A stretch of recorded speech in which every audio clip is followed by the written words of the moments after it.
Hello everyone, welcome to Bansal academy. तो आज हम सॉल्व कर रहे हैं HPTGT का 2012 का क्वेश्चन पेपर। ठीक है, तो जैसे कि हमारी सीरीज चल रही है, आप सबको पता है।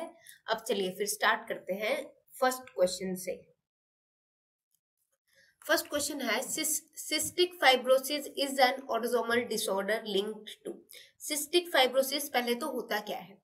लंग्स की अगर बात करें तो लंग्स में एक मतलब लंग्स के एल्वोलाई में क्या होता है, म्यूकस जैसी एक चीज जम जाती है। ठीक है, उसको बोलते हैं फाइब्रस म्यूकस जैसी एक चीज जम जाती है, उसको बोलते हैं सिस्टिक फाइब्रोसिस। ये एक डिजीज है जिसमें सांस लेने की दिक्कत आती है। अब ये क्या है? ऑटोसोमल डिसऑर्डर है। ऑटोसोमल डिसऑर्डर समझते हो?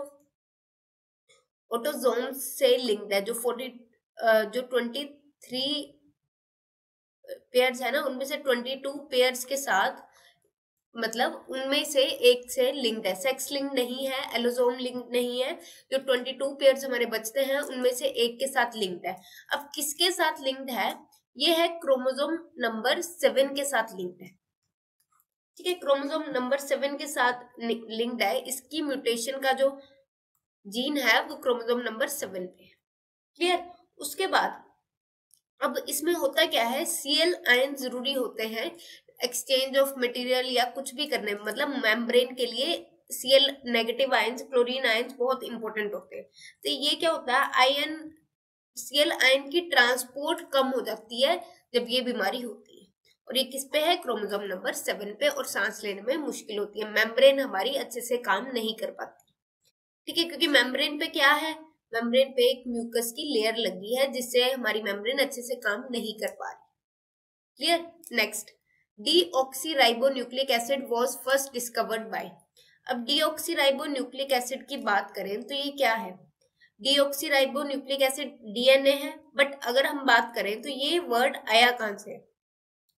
ये थी हमारी राइबोस शुगर। जैसे ग्लूकोज शुगर है ना, राइबोस भी एक शुगर है। अब इसमें इस जगह क्या होता है, एक OH बॉन्ड होता है।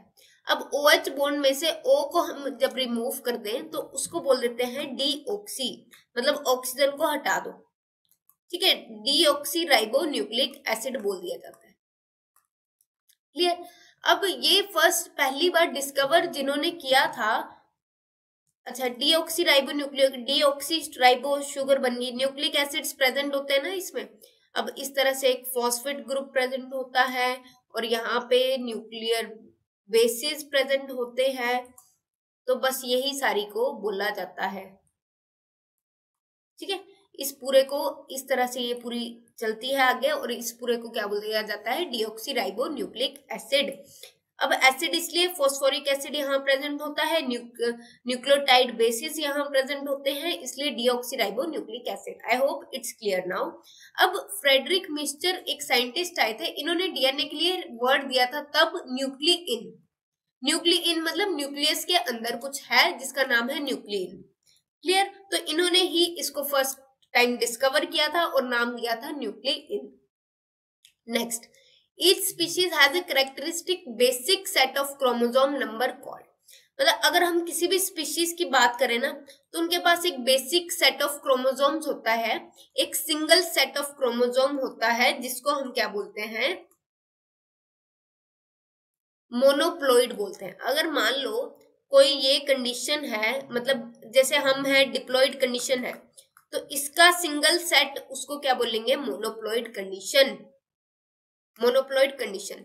अब आपको डाउट हो रहा होगा मोनोप्लॉइड और हैप्लॉइड में। हैप्लॉइड में क्या है? हैप्लॉइड में क्या रहेगा? इसका हाफ ले लिया और दूसरे का हाफ ले लिया। हैप्लॉइड में ये रहेगा। मोनोप्लॉइड कंडीशन ये है, हैप्लॉइड कंडीशन ये। क्लियर? तो हमारा मोनोप्लॉइड आंसर हो जाता है।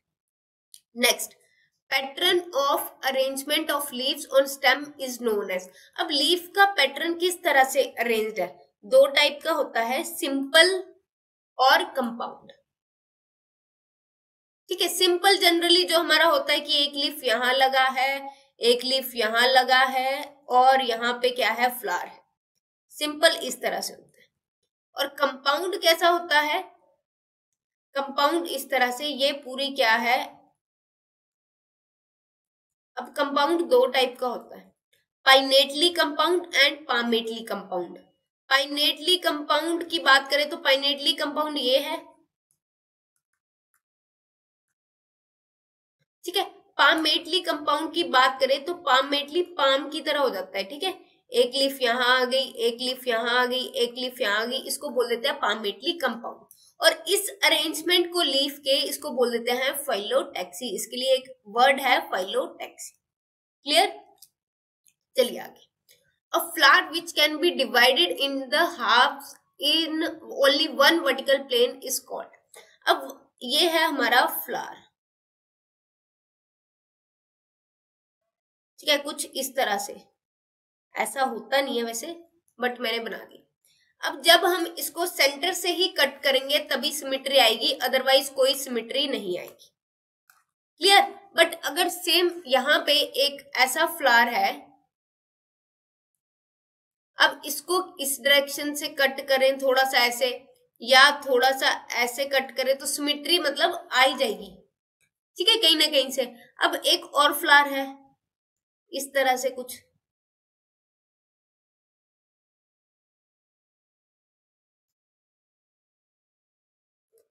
अब इसमें सिमेट्री किसी साइड से नहीं आएगी। मतलब मान लो इस तरह से कुछ फ्लावर है ये, अब इसमें सिमेट्री किसी साइड से नहीं आएगी तो इसको क्या बोल देंगे? एसिमेट्रिक, जिसमें कोई सिमेट्री ना आए। और इसमें जिसमें किसी भी साइड से काट दो सिमेट्री आ ही जाएगी, उसको हम बोल देते हैं एक्टिनोमॉर्फिक। एक्टिनोमॉर्फिक या रेडियल सिमेट्री, किसी भी रेडियस से काट दें तो सिमेट्री आ ही जाएगी। अब ये अगर हम सिर्फ सेंटर से काटेंगे तभी सिमेट्री आएगी, ये होती है बायलेटरल सिमेट्री। और इसमें क्या होता है नेक्स्ट, इसका नाम है जाइगोमॉर्फिक। प्लांट्स के लिए इसका नाम क्या है? जाइगोमॉर्फिक। क्लियर? तो यहाँ पे which a flower which can be divided into two halves is zygomorphic। Clear? चलिए next. Thin cytoplasmic strands running from one parenchymatous cell to another is called। अब क्या होता है, ये हमारा एक सेल है, ये हमारा दूसरा सेल है,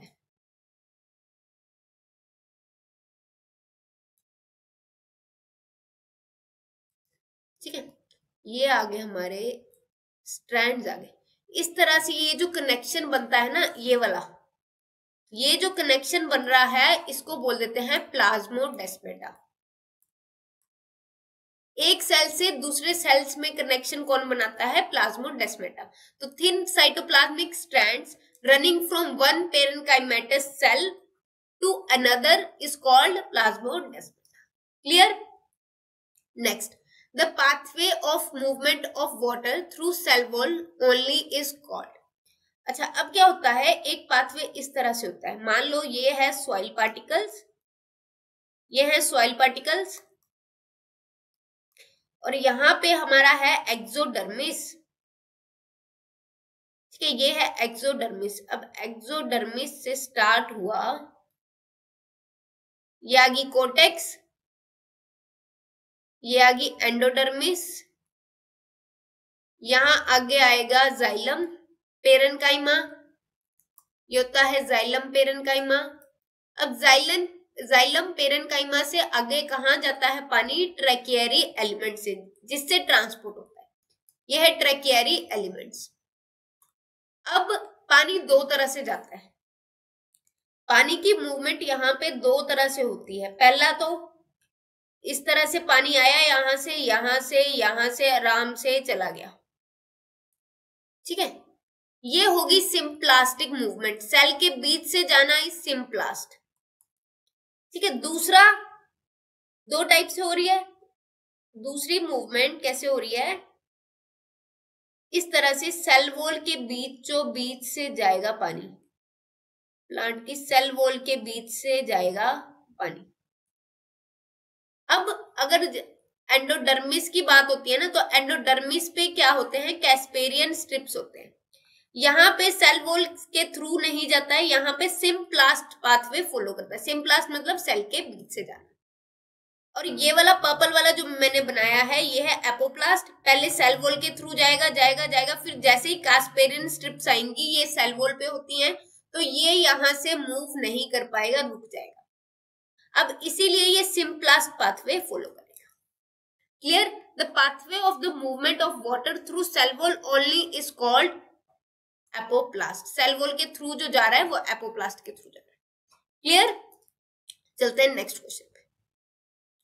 mutation that arise suddenly in nature are called. अब कुछ ऐसी म्यूटेशंस होती हैं जो एकदम से नेचर में होती हैं, पता नहीं होता, उनको बोल देते हैं, मतलब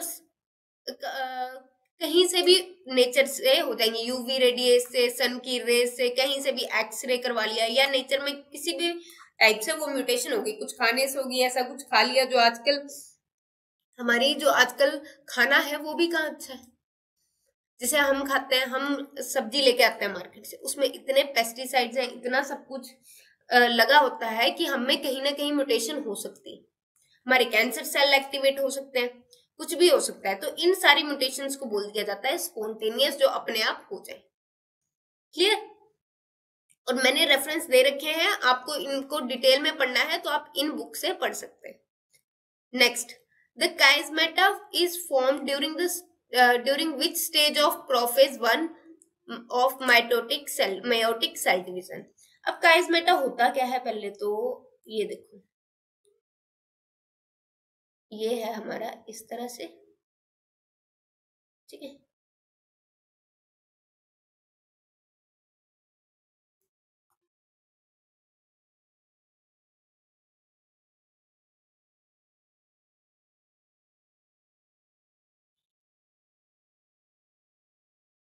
एक सेकंड, ठीक है। अब इस तरह से ये हो गया दूसरा। अब ये जो चीज यहाँ पे बन रही है ना, इसको बोल दिया जाता है काइस्मेटा। काइस्मेटा क्या होता है कि क्रॉसिंग ओवर हुई, अब ये जो है आगे रिकॉम्बिनेशन बन जाएगा, मतलब ये वाला जीन उधर चला जाएगा, ये वाला जो हमारा क्रोमोसोम का जीन है ये वाला इधर आ जाएगा, वो वाला उधर चला जाएगा, ठीक है। और ये कहाँ होती है, काइस्मेटा फॉर्मेशन कहाँ होती है, इसी से वेरिएशन आती है। सबसे इंपॉर्टेंट चीज, इसी से वेरिएशन आती है, जो हम मम्मी की पूरी कॉपी नहीं है वो इसी से पता चलता है। अब ये जो होता है ये कहाँ होता है, डिप्लोटीन स्टेज में ये काइस्मेटा फॉर्मेशन होती है। Clear? Next, the diagrammatic representation of chromosome of species is called. अब डायग्रामेटिकली किसी क्रोमोसोम को, किसी भी स्पीशीज के क्रोमोसोम को दिखाना, उसके लिए एक वर्ड है आइडियोग्राम। उसको क्रोमोसोम को डायग्रामेटिकली दिखाया जाता है, किसी भी स्पीशीज का हो, उसके लिए वर्ड क्या है, ideogram. Next, an example of composite sorosis type of fruit is. Composite, अगर हम कंपोजिट की बात करें तो कंपोजिट फ्रूट क्या है, जो जैसे कुछ इनफ्लोरेसेंस की अगर हम बात करें तो इनफ्लोरेसेंस से कुछ फ्रूट्स बनते हैं, ठीक है, तो उनको बोल दिया जाता है कंपोजिट। अब इसमें कुछ इनफ्लोरेसेंस ऐसी होती है, स्पाइक हो गई, अब बताती हूँ स्पाइक क्या होती है और बाकी क्या होती है, कैटकिन, स्पैडिक्स, ये क्या है, इनफ्लोरेसेंस है अलग अलग टाइप। अब जो स्पाइक होती है वो इस तरह से कुछ होती है। कैटकिन की बात करें तो कैटकिन इस तरह से होती है, स्पैडिक्स कैसी होती है, इस तरह से, इसके अंदर होगा, ठीक है। अब ये 3 टाइप से अगर हमारा जो फ्रूट है वो इन 3 टाइप से बन रहा है, इसको क्या बोल देते हैं हम, composite sorosis type of fruit. अब ये 3 टाइप से कौन कौन से फ्रूट बनते हैं हमारे, बनाना, पाइनएप्पल, पियर एंड कोकोनट। अब इनमें से देख लो कौन सी ऑप्शन है और कौन सी ऑप्शन आपको फ्यूचर में काम आ सकती है, ठीक है। अब इन सबको याद रखना है जो भी ऑप्शंस में है। क्लियर? चलते हैं आगे। The point of attachment of seed with the stock is called. अब सीड का स्टॉक से जुड़ना, उस पॉइंट को हम बोलते हैं हाइलम, ठीक है। किसी भी सीड का स्टॉक इस तरह से, अगर हम एम्ब्रियो की भी बात करें ना तो इस तरह से कुछ होता है।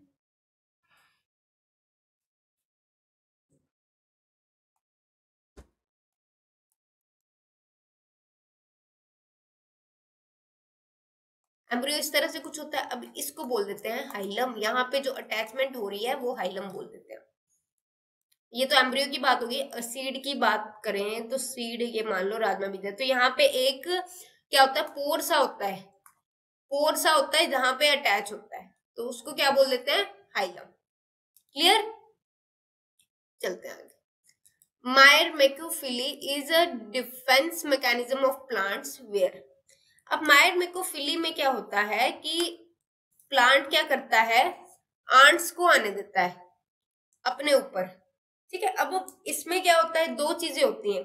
एक तो जो आंट्स हैं वो क्या करती हैं, पोलिनेशन भी करवाती हैं।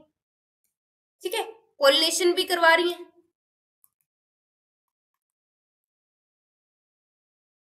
अब प्लांट्स क्या आंट्स क्या करेंगी, उसकी प्रोडक्शन को इंक्रीज करती हैं। कोई भी, जैसे प्रोडक्शन को इंक्रीज करना कैसे होता है, प्रोडक्शन को इंक्रीज कैसे करेंगे, पोलिनेशन करवा के। पोलिनेशन होगी तो प्रोडक्शन इंक्रीज होगी ना। चलिए आगे।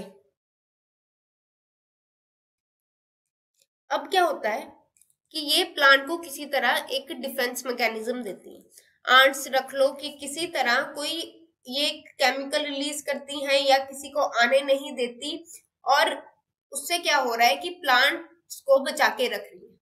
और पोलिनेशन तो करवाती है, प्लांट को ग्रो तो करवा ही रही है। और मायरमेकोफिली हमेशा एसोसिएशन अगर आंट से होगी तो उसी की बात। ठीक है, plants harbour ants on aerial plants.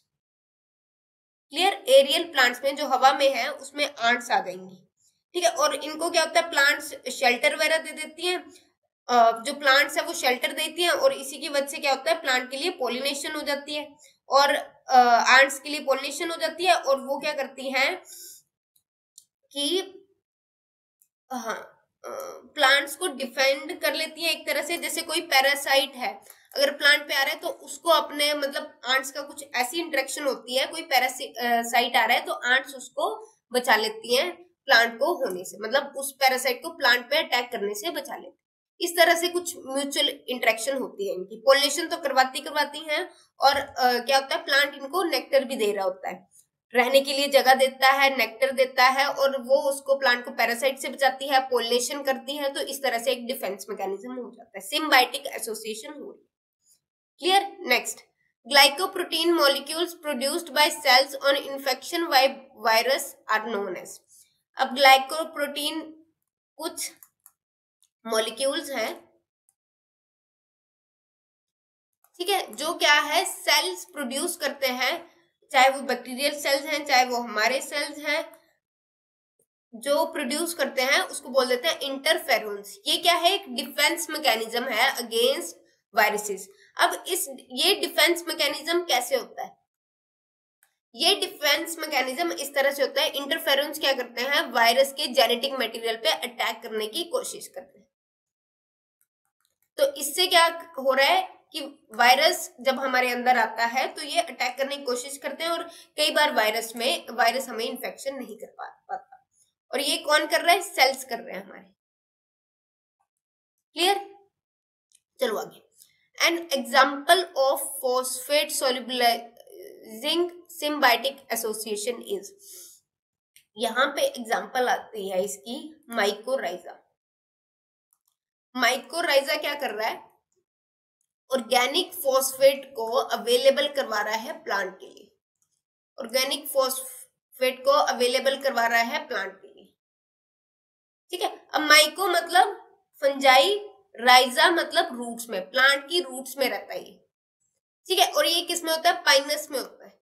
Pinus क्या है, जिम्नोस्पर्म। क्लियर, चलिए next. Improvement of qualities of F1 hybrid when two unrelated individuals are crossed is called। अब होता क्या है, ये है मान लो A, ये है B। अब इनमें कुछ करेक्टर्स हैं, बट हमें जो अगला बंदा पैदा करना है ना, मतलब अगला बंदा इनसे बनाना है, अगला प्लांट इनसे बनाना है F1 जनरेशन वाला, वो इनसे सुपीरियर होना चाहिए करेक्टर्स में। ठीक है, दोनों को पार कर जाए। इसकी एग्जांपल ऐसे समझो, पेरेंट्स है मिडिल क्लास बट बच्चा है जो वो क्या है बिजनेसमैन बहुत बड़ा बन गया। बस F1 जनरेशन वही है, इतनी सारी क्वालिटीज आ गई, पेरेंट्स से काफी ऊपर है, सब कुछ ही आ गया इसमें। तो F1 जनरेशन अगर ऐसी हो उसके लिए एक वर्ड है हेट्रोसिस। हेट्रोसिस तब हम करवाते हैं जब वो जो F1 जनरेशन आती है उसमें पेरेंट्स से सुपीरियर कैरेक्टर्स होते हैं। Clear? Next, the plumule is covered by protective sheath called. अब क्या होता है एंजियोस्पर्म की अगर हम मोनोकोटिक एम्ब्रियो की बात करें तो इस तरह से होता है, ठीक है। एक एल्यूरोन लेयर होती है ऊपर, आउटर कवरिंग होती है, ये मैं बना रही हूं, ये है एल्यूरोन लेयर। अब इस तरह से यहां क्या होता है, प्लूम्यूल होता है, प्लूम्यूल के नीचे रेडिकल होता है, प्लूम्यूल रेडिकल को याद रखना है आर से। अब रेडिकल को कौन प्रोटेक्ट करता है, जो बाद में जाके क्या बनाता है, कोलियोराइजा रूट कैप बनाता है बाद में जाके। अभी इसको बोला जाता है कोलियोराइजा, बाद में जाके ये रूट कैप बनाता है। ऐसे अब प्लूम्यूल, नई प्लूम्यूल बन रही है, छोटा सा बच्चा है, उसको बचाने के लिए भी एक बंदा चाहिए जिसको बोला जाता है कोलियोप्टाइल। प्लूम्यूल पी कोलियोप्टाइल में आएगा, आर से आर कोलियोराइजा में आएगा, तो ये याद रखना। और रेडिकल किसकी तरफ होता है, रूट की तरफ। क्लियर? और हमारा आंसर क्या हो जाता है यहाँ पे, coleoptile. Next, the rate of transpiration of a plant would gradually increase if. अब ट्रांसपिरेशन की अगर हम बात करें, ट्रांसपिरेशन क्या है, evaporation of water, evaporation of water. अब ये प्लांट के सरफेस से इवेपोरेशन होना, उसको ट्रांसपिरेशन बोला जाता है जनरली। अब इसके लिए बहुत सारे फैक्टर्स हैं। मान लो ह्यूमिडिटी हाई है, ह्यूमिडिटी क्या हुआ, हवा में पानी ज्यादा है। जिस दिन हवा में ह्यूमिडिटी हाई होती है, पानी ज्यादा होता है, उस दिन हमारा पोचा नहीं सूखता है, ट्रांसपिरेशन क्या रहेगी, कम रहेगी। जिस दिन हवा में ह्यूमिडिटी कम है, वाटर वेपर्स कम है, गर्मी का दिन है, बहुत ज्यादा गर्मी है और हवा ड्राई है, बिल्कुल ही ड्राई है, ह्यूमिडिटी कम है, तो उस दिन क्या होगा, ट्रांसपिरेशन ज्यादा होगा। ठीक है, ट्रांसपिरेशन उस दिन ज्यादा होगी, हवा में पानी नहीं है। बारिश का मौसम है, चाहे वो गर्मियों में हो चाहे वो सर्दियों में हो, तो क्या होगा, कपड़े कम सूखते हैं, कपड़े कम सूखते हैं। बट अगर मौसम साफ है, सब कुछ क्लियर है, तब कपड़े ज्यादा जल्दी सूखते हैं। बस उसी से रिलेट कर दो। ह्यूमिडिटी क्या है, वाटर वेपर्स इन एयर। अब ह्यूमिडिटी, पानी ऑलरेडी हवा में वाटर वेपर्स हैं, तो पानी कहाँ जाएगा यार, उड़ के भी, है ना, पहले से हवा में है वो, और क्यों पानी लेगा। अब humidity high, transpiration low, would gradually increase. अब ह्यूमिडिटी लो और transpiration high, relative humidity decreases, तो हमारी ऑप्शन ये हो जाती है। द रिलेटिव पहला क्या है, the relative humidity increases, increase होगी तो ट्रांसपिरेशन कम होगी। रिलेटिव ह्यूमिडिटी डिक्रीजेस तो ट्रांसपिरेशन क्या होगी, इंक्रीज होगी। रिलेटिव ह्यूमिडिटी रिमेन अनचेंज, उस पर डिपेंड करती है, तो अनचेंज का कोई बात ही नहीं है। Water potential gradient remain unchange, water potential gradient भी सेम हुआ। ग्रेडियंट कब बनेगा, जब हवा में पानी कम रहेगा। Clear? Next, the movement of diffusible ions by cells against concentration gradient is called. अब कंसंट्रेशन के साथ चलना, उसको तो हम क्या बोल देते हैं, पैसिव एब्जॉर्प्शन, डिफ्यूजन, ये सारी वर्ड्स उसी के लिए है।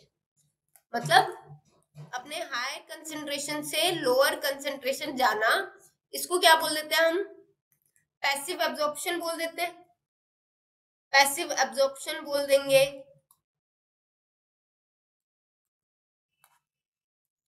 डिफ्यूजन बोल देंगे। ऑस्मोसिस भी ऐसा होता है, बट ऑस्मोसिस में क्या होता है, वाटर मॉलिक्यूल्स की बात कर रहे हैं हम, और ऑस्मोसिस में क्या है, movement of water molecules from their higher concentration to lower concentration. अब यहाँ एक्टिव एब्जॉर्प्शन में क्या होगा, एनर्जी लगेगी, और वो क्या होगा, सेल की कंसेंट्रेशन के अगेंस्ट, ग्रेडियंट कंसेंट्रेशन के अगेंस्ट जाएगा। मतलब लो टू हाई भेजना है, अब हमें उल्टा कर देना है सारा काम, तो उसको क्या बोलेंगे हम, active absorption. Clear? Next, the movement of electron from chlorophyll molecules to NADP occur in. अब इलेक्ट्रॉन्स की मूवमेंट जब होती है क्लोरोफिल से NADP तक, तो वो किस में हो रही है, पहली बात, इलेक्ट्रॉन्स की मूवमेंट फोटोसिस्टम 2 से हो रही है फोटोसिस्टम 1। तभी तो इनको नॉन साइक्लिक फॉस्फोरिलेशन भी बोला जाता है। क्या बोला जाता है? Non cyclic phosphorylation. अब ये नॉन साइक्लिक फॉस्फोरिलेशन का मतलब क्या है कि इलेक्ट्रॉन्स की मूवमेंट हो रही है PS2 से PS1। अब ये वापस नहीं जा रहे हैं, PS1 इसी को यहीं पे यूज कर दे रहा है। अब यहाँ से क्लोरोफिल मॉलिक्यूल से जब इलेक्ट्रॉन ट्रांसपोर्ट हो रहे हैं तो वो कहाँ हो रहे हैं? PS2 में। Clear? Next, Calvin cycle leads to reduction of. Calvin cycle की अगर हम बात करें तो केल्विन साइकिल में CO2 बहुत ज्यादा यूज हो रही है और CO2 से शुगर कंपाउंड्स बन रहे हैं, मतलब ग्लूकोज जैसे कार्बन कंपाउंड्स बन रहे हैं। शुगर कंपाउंड्स रख लो, शुगर कंपाउंड, कार्बन कंपाउंड्स रख लो, उसी के लिए काफी ज्यादा CO2 यूज हो रही है। अब रिडक्शन CO2 की होगी तभी उसको यूज कर पाएंगे ना, CO2 की रिडक्शन करेंगे तभी उसको यूज कर पाएंगे, बाकी कंपाउंड्स में कन्वर्ट कर पाएंगे। तो यहाँ पे CO2 आ जाता है हमारा answer. Next, a fungus which can grow and multiply both on a host plant and on dead organic matter is called. अब फंगस की अगर हम बात करें तो जो ग्रो और मल्टीप्लाई इजीली कर जाए होस्ट प्लांट पे और डेड ऑर्गेनिक मैटर पे, तो उसको क्या बोला जाता है? ये है फंगस।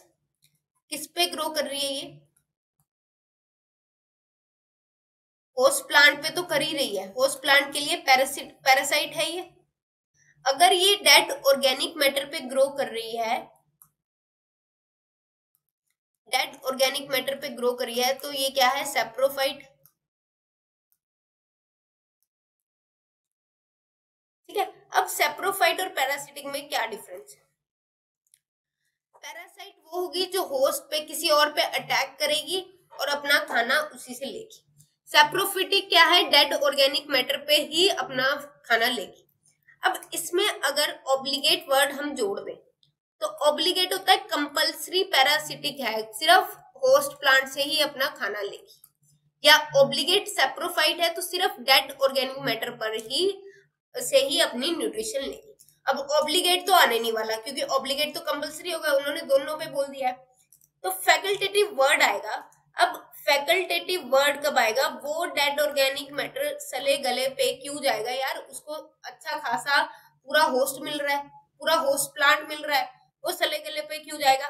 तो फैकल्टेटिव जब उसके पास कोई अच्छा काम नहीं है, अच्छा खाना नहीं है, तब वो डेड ऑर्गेनिक मैटर पे फीड करेगा। अदरवाइज वो किस पे फीड कर रहा है? अदरवाइज वो होस्ट प्लांट पे ही फीड करेगा। अच्छा खासा जिंदा प्लांट मिल रहा है तो उस पे जाएगा ना। डेड ऑर्गेनिक मैटर पे कब जाएगा? जब वो प्लांट अवेलेबल नहीं। क्लियर? तो हमारा आंसर क्या है यहाँ पे? Facultative saprophyte. Clear? Next, a plant that expresses a gene of another organism transferred to it by genetic engineering is। अब यहाँ पे बात हो रही है जेनेटिक इंजीनियरिंग की। Genetic engineering is all about transferring the gene. ठीक है, transferring desirable gene to the desirable organism. अब करना क्या है? अब हमें कोई फैक्टर चाहिए जो किसी प्लांट में नहीं है। ठीक है, अब ऐसा फैक्टर हम कैसे लाएंगे उस प्लांट में? हम जेनेटिक इंजीनियरिंग का इस्तेमाल करेंगे। कोई बैक्टीरिया लिया, बैक्टीरिया में अपना डिजायर्ड जीन, बैक्टीरिया का प्लाज्मिड होता है ना, जो बैक्टीरिया का एक्स्ट्रा क्रोमोसोमल डीएनए होता है, उसमें हमने क्या किया? अपना डिजायरेबल जीन डाल दिया। डिजायरेबल जीन को डाला और इसको हमने किसी भी प्लांट में इंट्रोड्यूस करना है, प्लांट में कर दिया, कहीं भी करना है कर दो। ठीक है, और ये प्लांट बन जाएगा। जब दूसरी स्पीशीज से जीन आ रहा है तो उसको क्या बोलेंगे? ट्रांसजेनिक। ट्रांस मतलब दूसरी स्पीशीज से किसी और स्पीशीज से कोई जीन आ रहा है तो उसके लिए एक वर्ड होता है ट्रांसजेनिक। तो यहाँ पे हमारा आंसर हो जाता है transgenic. Clear? Next, the BT gene is isolated from the organism called.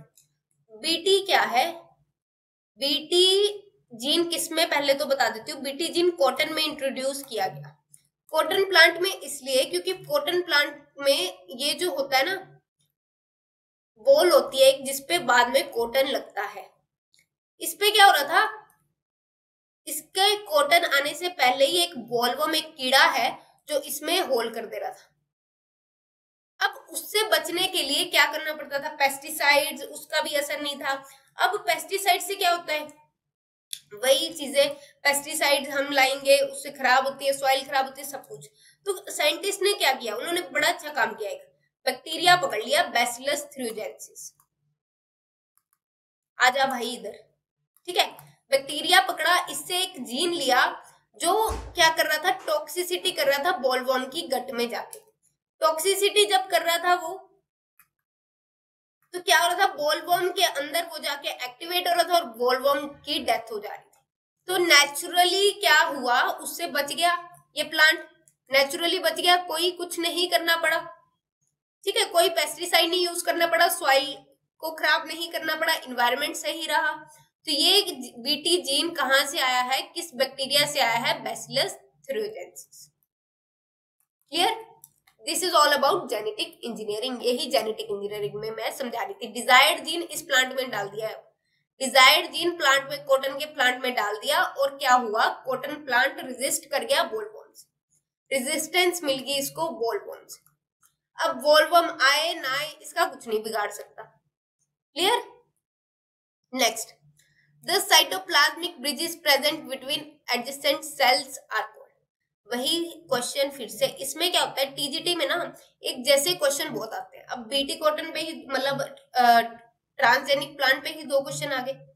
अब यहां से क्या होता है, एक रास्ता है, ठीक है, ये रास्ता जो है एक सेल से दूसरे सेल में, इसी को क्या बोलते हैं, प्लाज्मोडेस्माटा। साइटोप्लाज्मिक ब्रिजेस है, यहाँ से आराम से क्या हो रहा है, साइटोप्लाज्म क्रॉस कर पा रहा है, सोल्यूट एक्सचेंज कर पा रहा है, तो इसको क्या बोला गया, प्लाज्मोडेस्माटा।